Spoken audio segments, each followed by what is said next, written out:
بسم الله الرحمن الرحيم قل هو الله أحد. Au nom d'Allah, le tout miséricordieux, le très miséricordieux. Dis, il est Allah unique. Allahu Samad. Allah, le seul à être imploré pour ce que nous désirons. Lam yalid wa lam yulad. Il n'a jamais engendré, n'a pas été engendré non plus. Wa lam yakun lahu kufuwan ahad. Et nul n'est égal à lui. Wa ma arsalnaka illa kaffatan lin-nasi bashiran wa nadhira. بشيرا ونذيرا ولكن أكثر الناس لا يعلمون. Et nous t'avons envoyé qu'en tant qu'annonciateur et avertisseur pour toute l'humanité, mais la plupart des gens ne savent pas.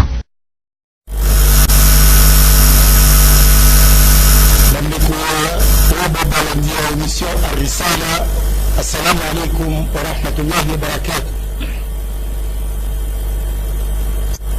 Liboso tozali kozongisa matombe epai na Nkolo Nzambe. Alhamdulillahi rabbil alamin. Wa sallallahu wa sallam ala rasulillahi al-amin wa ala alihi wa sahbihi ajma'in wa ba'd. Tozongisa matombe epai na Nkolo Nzambe mpe atika ete kimia mpe oboto ya Nzambe ezala mpe ya prophète Muhammad sallallahu alayhi wa sallam. Na baadhi nyuso kuba baliko na nzela na kiba mkono ya suka.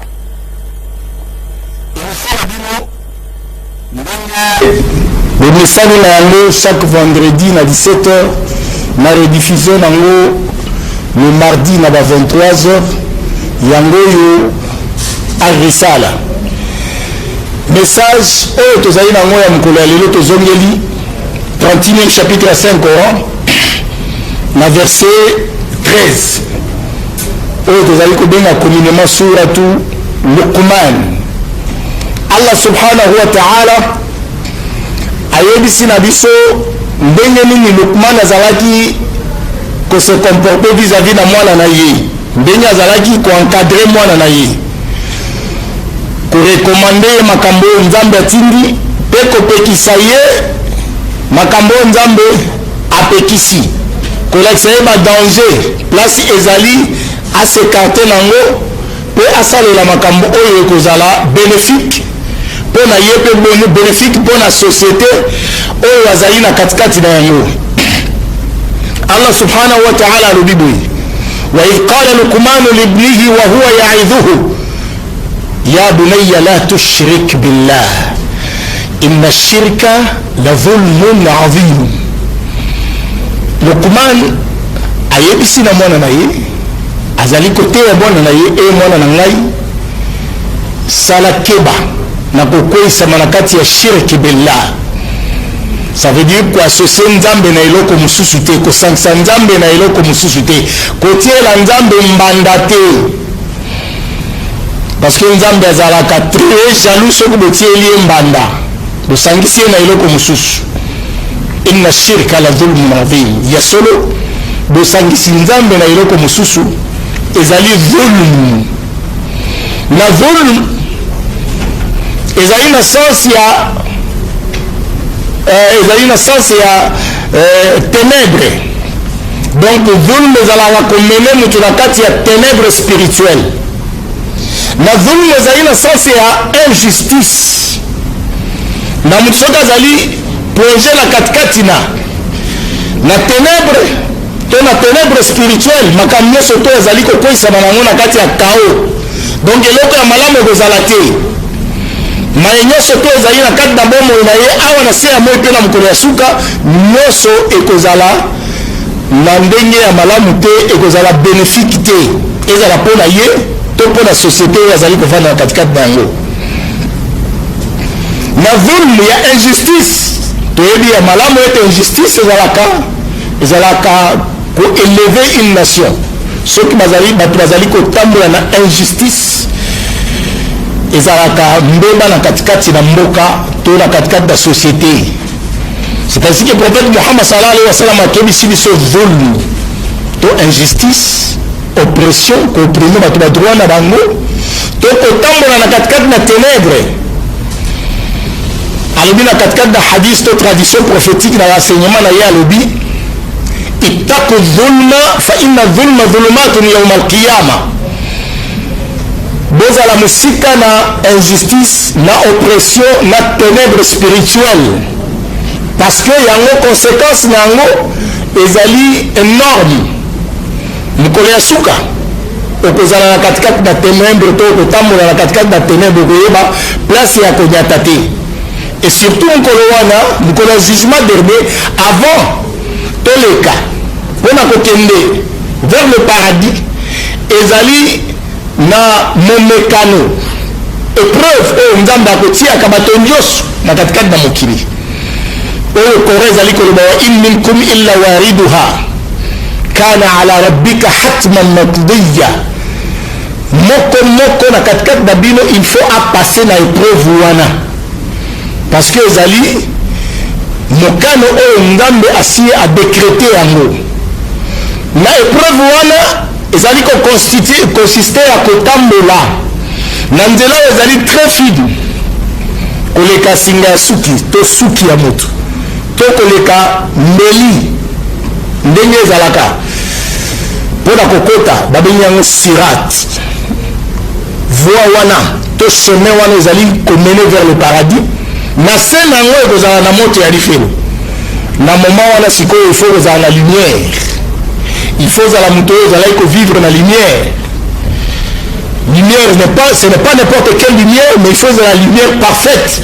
Awa na katikati na mokili oyo ezali tiré na katikati na buku esanto ya Al-Qur'an al-Karim na baenseignement ya prophète Muhammad sallallahu alayhi wa sallam.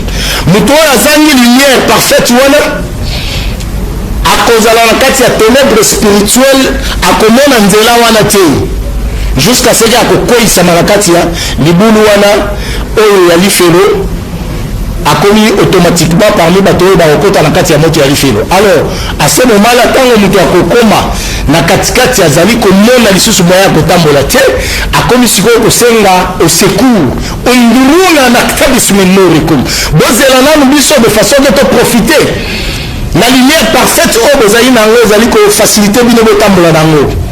Qila lakum irji'u wara'akum faltamisu nura. Aobi bazwaka lumière parfaite awa te, mais na nsima il faut kouta nango kuna na point de départ nde soko ozwi yango ekosalisa yo mpona kotraverse okota na katikati na lola ekozala trop tard. C'est le moment mpona koluka wapi oyo koyi kozwa lumière parfaite oyo kosalisa yo mpona kobikisa yo na ténèbres spirituelles oyo ezali kouta na ishraku billah. Ça veut dire quoi? Associer nzambe na eloko mosusu.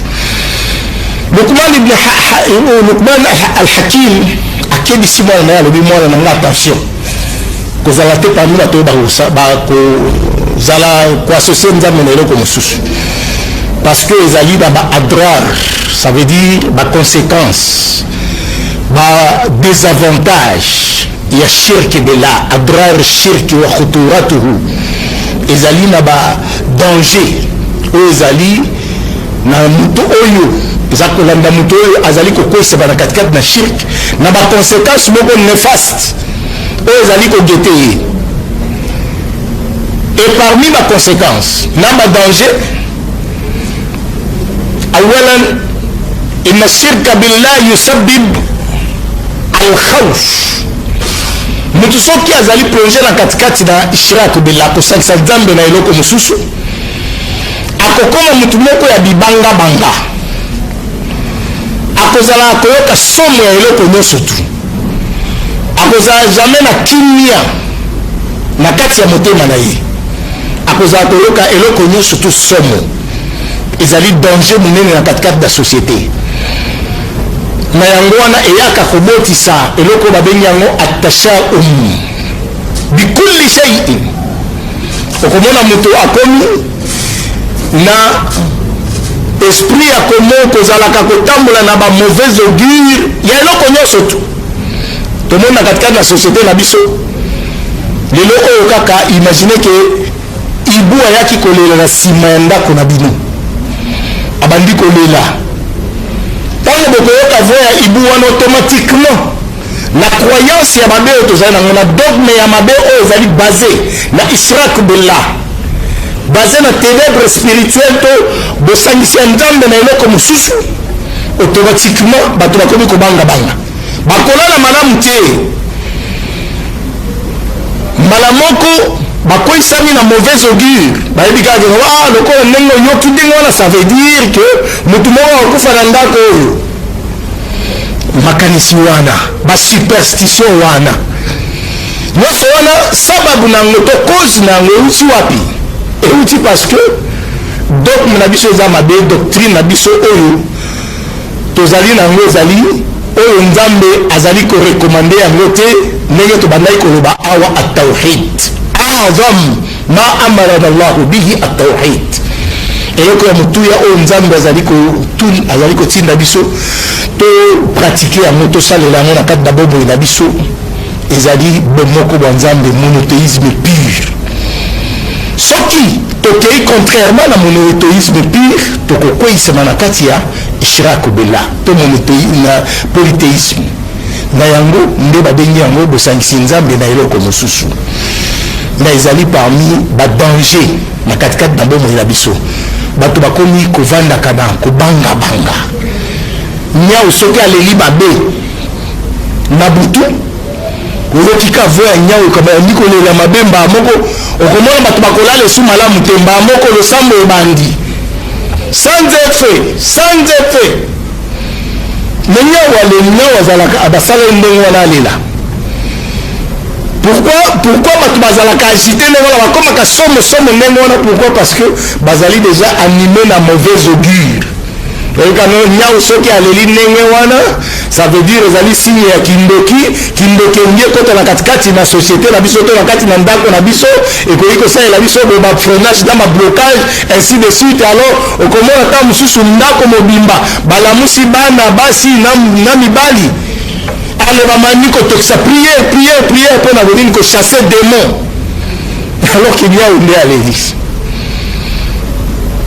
omoni conséquence ya shirk billah bato bakomi kotambola na kobangabanga bazobanga eloko nyonso to moto omoni ndundu obi ate lokola nakutani na ndundu botam so naza na malchance de esika nazali kokende okei na nzela okei otutami lokolo ya gauche elobi nazali na malchance mauvaise augure na katikati na islam nzambe apekisi biso tozala na badoctrine wana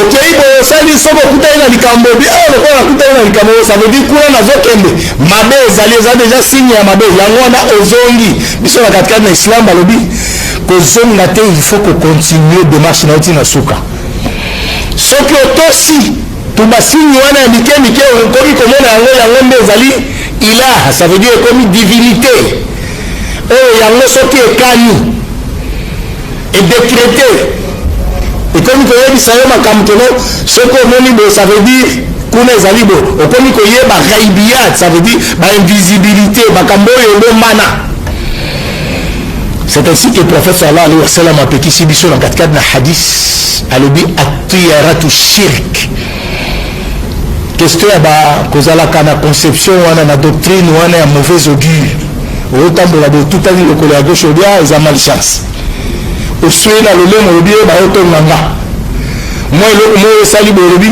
donc to babiloko nyonso tu wana ezali babiloko oyo ezali biloko ya kozala nango mosika ndenge Lukman azali kokebisa mwana naye alobi attention kokweyisama na shirki billahi te maintenant conséquence nini tozwi ntango tokomi kobangabanga tokomi maintenant sikoyo kozwa kibonzambe tokomi opesa yango bato na mokili lelo oyo bato bakomi kodirige bavie na biso bakomi kodirige bafamille na biso jusqu'à ce que discrétation ya famille ekomi bato bakomi kopanzana na katikati na famille mpona nini parce que tokoma tozwi kibonzambe topesi yango epai na mosali ya nzambe quelconque na basoi-disant baprophète abike no ye aprofitizaki alobi na famille na bino ezali na mutu moko soki bomoni ye kaka mbala moko bokomi komona freinage na bablocage na katikati na bomoi na bino mbala moko famille ekabwani eza na bana mosusu bakobengana bango tokomi na phénomène lelo ya shege bayemba yango na miziki bakumisa yango ti lelo oyo phénomène wana efandi nyonso wana pourquoi parce que tellement que biso tozali na aqida ya mabe doctrine oyo ya mabe doctrine oyo ezali basé na ténèbre spirituelle oyo ezali basé na associationnisme to ishrak billah yango memeli biso danger ya kobanga kozala na somo ya eloko nyonso tu papa na yo tata mwasi na yo aye na ndaku eloko ya liboso olobi nyonso na ye bakanga etat d'âme na ye sino akoki koya kofrene vi na ngai alors que Allah subhanahu wa ta'ala alobi ma yaftahi llahu linnasi fala mumsika lahu ayebisi biso na katikati na Coran alobi soki nzambe afungoli leloko nzambe afungoli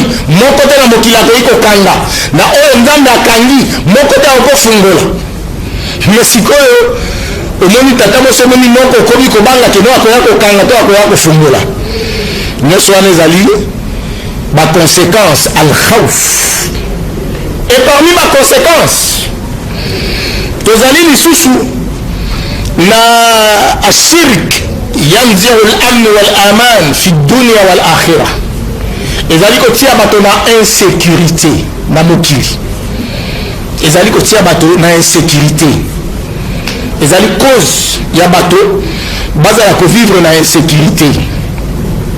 Comment est-ce que bako vivre na insécurité? Nzambe d'ailleurs a essayé à expliquer la 4e na Coran, dans le 6e chapitre 5 Coran, verset 82. Allah a expliqué la mission ba'da a'udhu billahi minash shaitanir rajim alladhina amanu wa lam yalbisu imanahum bizulmin ulaika lahumul amn wa hum muhtadun. Très certainement batu oyo bandimeli Allah bazali ko ndimela unicité de Dieu, bazali ko ndimela bomoko na Nzambe. Et puis bomoko bo Nzambe na bango bazali ko salela, bazali ko latisa ngo ténèbre spirituelle te. Batu wana bakozala en sécurité, bakozala ko vivre en sécurité. Et puis bakozala bien guidé. Bakozala ko vivre en sécurité, bako vivre en sécurité te. Bo tota ya sikoyo société tozali ko vivre nango. Insécurité zato insécurité zati. Mais surtout wana uti wa ba insécurité wana. Soki to landi makomami ya Allah subhanahu wa ta'ala. Alizali ko lakisa biso ke insécurité zali ko uta à partir ya maebiso tozo sala. eloko nini tozosala tozali plongé na kati ya ténèbre spirituelle na bapratique ya mabe oyo tozali kosala pozwa mosala ifo okota la loge okende kosigne papier moko oyo ezali papier duplicateur ezali vierge osigne oyebi te eloko nini osigne contrat na debo na badiable pozwa mosala mpo na bisengo ya mokili po bamona yo ke lelo yo mpe oza na jeep yo mpe ozolata baveste yo mpe ozokosala aller retour otongi mpe mwa immeuble nao elelo conséquence sokomi nango Corée ezali koyebisela biso insécurité tozali na 16e chapitre ya 5 Coran. Allah subhanahu wa ta'ala alobi na verset 112 وضرب الله مثلا قرية كانت آمنة مطمئنة يأتيها رزقها غردا من كل مكان فكفرت بأنعم الله فأذاقها الله لباس الجوع والخوف بما كانوا يصنعون. Zambe a parlé nabiso en parabole. Après ce parabole, il y a une ville ou bien il y a un pays ou une cité. Kanat amina, bato bazali ko vivre en sécurité. Mutmainna, bazali na tranquillité. Na kati ya mboka wana kulule ezalaki te. Yatiha rizquha gharadan min kulli makan. par na bango ya subsistance bokolia na bango ezalaki assuré kouta de partout est ouest nord sud ezoya abondamment. Mais sikoyo nzambe koyebisala biso likambo moko oyo esengeli biso na bino tomeka koreflechir faka farat bi anhomela mboka wana to ville wana to cité wana eye koboya kondima na grâce oyo nzambe asali bango baboyi na bango grâce wana baboyi kolakisa reconnaissance na bango envers nzambe oyo akela bango reconnaissance yango ese manifeste na kosambela kaka ye moko koassocie na eloko moko te kotambola na ténèbre spirituelle te parce que wana ezali ingratitude nde tolobale depuis kala ibn Masudi alobi parmi masumi ya minene ntango batunaki prophète Muhammad sallallahu alayhi wa sallam adeyebisi na bango alobi an tushrika billahi shay'an an taj'ala lillahi niddan wa huwa khalaqak.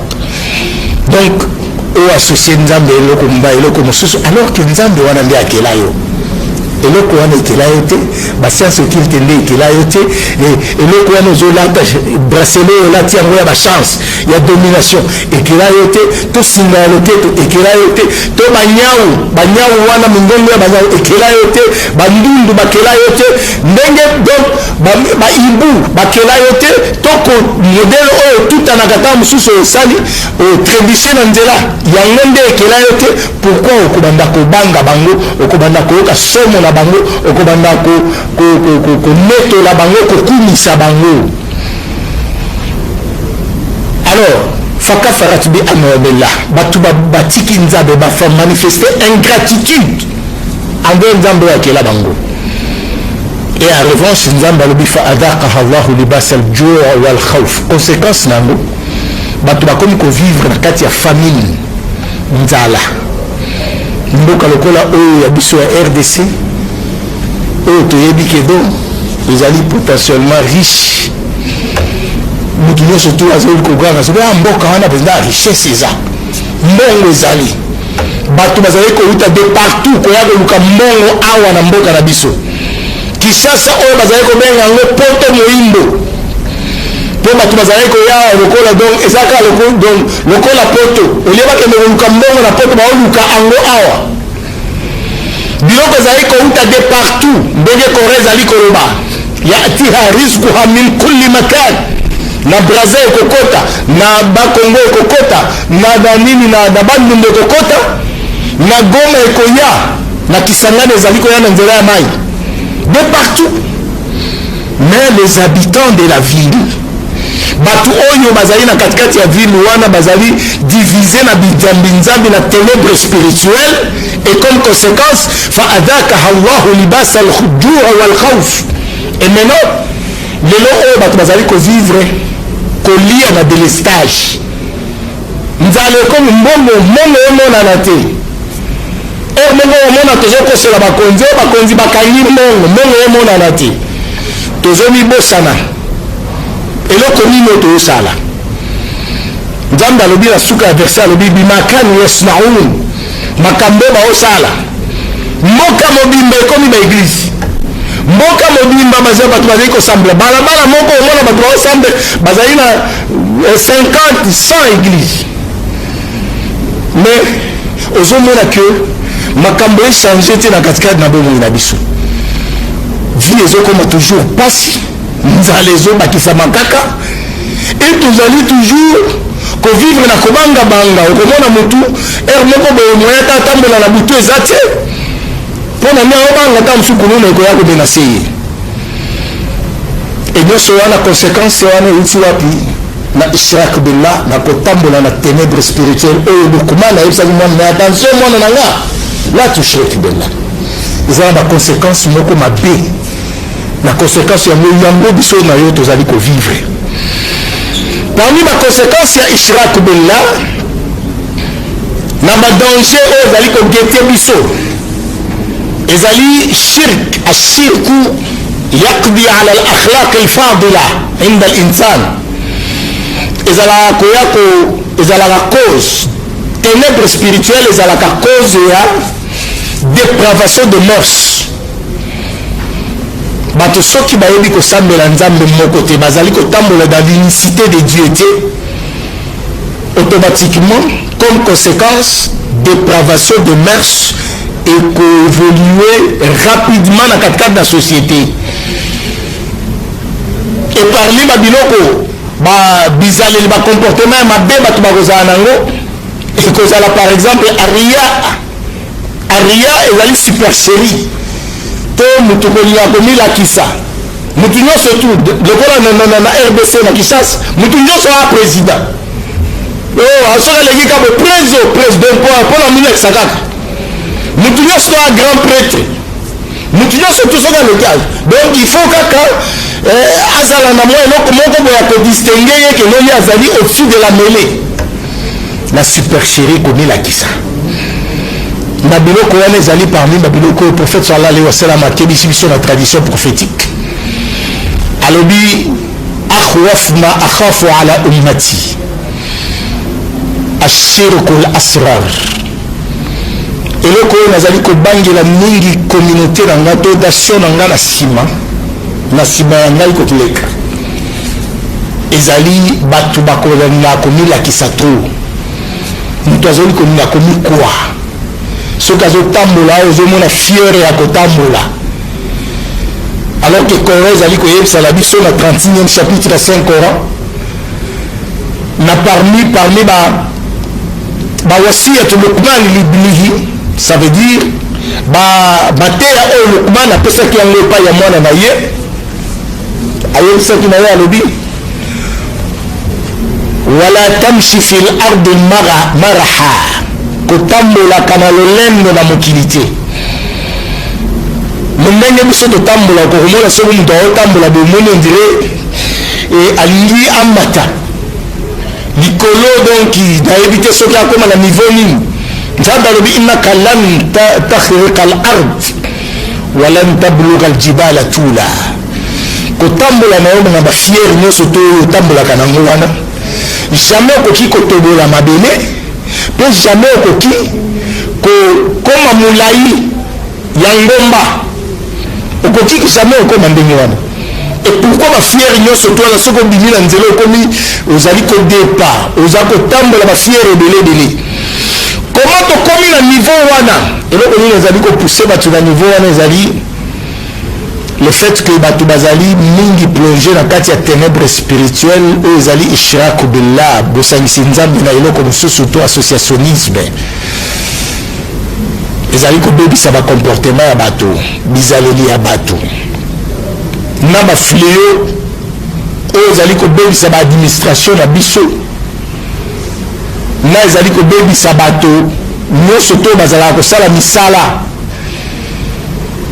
na fléau wana ezali kolia kanyaka prophète sallallahu alayhi wa sallam akebisi biso na babizaleli wana bacomportement wana alobi man ghassana falaysa minna moto oyo azali kokosa biso azali na katikati na biso te alobi na katikati na enseignement asukisi alobi laana allahu rashi walmurtashi malédiction ya nzambe ezali epai ya moto nyonso to oyo aliaka kanyaka na oyo apesaka kanyaka alors wana ezalaki quelques éléments oyo ezali kolakisa biso ke kosangisa nzambe na eloko mosusu ezali na badanger ndenge toluti kolakisa bino awa mpe ezali na baconséquence néfaste na kati ya bomoi na biso na kati ya banzoto na biso na kati ya société na biso esengeli tozala mosika na yango ndenge Luqman ateyaki mwana na ye biso mpe tozwa lite ya wana toteyaka bana na biso mpe toteya bandeko na biso na katikati na bandako tika ete nzambe akoka kondimela biso na bino mpe atia biso parmi bato soki bayoki liloba balandi yango wa aqulu ma tasmaun wa a'udhu billahi an udhakkira bihi wa ansa wassalamu alaikum wa rahmatullahi wa barakatuhu. To rappele bino lisusu que mardi na 23h tokozala na rediffusion tika ete kimi ya nzambe mpe obota nzambe ezala te ya babota na bino.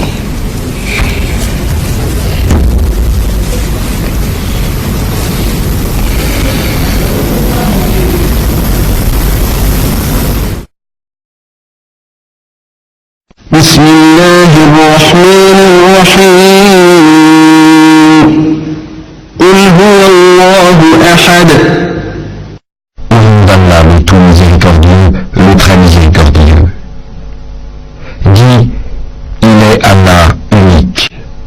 Allahu Samad. Allah, le seul à être imploré pour ce que nous désirons. Lam yalid wa lam yulad. Il n'a jamais engendré, n'a pas été engendré non plus. Wa lam yakun lahu kufuwan ahad. Et nul n'est égal à lui. Wa ma arsalna